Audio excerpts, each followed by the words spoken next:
چطور میتونیم نرم افزارهای ایرانی رو به صورت کاملا رایگان بدون داشتن اشتراک روی آیفون نصب کنیم؟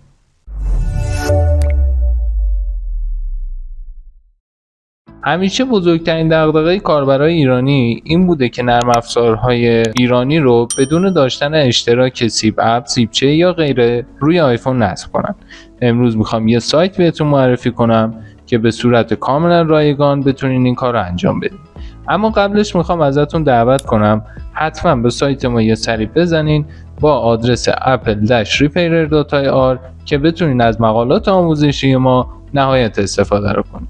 برای این کار لازم اول وارد سافاری آیفونتون بشین و کلمه سیبجو رو سرچ کنین. روی نتیجه اول کلیک میکنم و وارد سایت سیبجو میشم. از اینجا سرچ میکنم تا نرم افزاری که میخوام رو پیدا کنم. یه قسمت جستجو پایین سایت هست که میتونین از این طریق سرچ کنین. به عنوان مثال من ایتا رو سرچ میکنم. بعد از اینکه ایتا پیدا شد روی گزینه دریافت میزنم و منتظر میمونم تا مراحل نصب نرم افزار انجام بشه. اگر این پیغام روی گوشیتون اومد باید روی گزینه الاو کلیک کنید. کلوز رو میزنم. یه پروفایل برای من نصب شده. وارد تنظیماتم میشم و از این قسمت کنتینیو.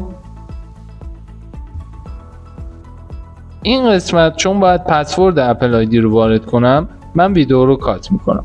خب من رمز اپل آیدیمو وارد کردم. بعد از اینکه رمز رو زدم روی این گزینه کلیک میکنم. روی گزینه اینستال کلیک میکنم.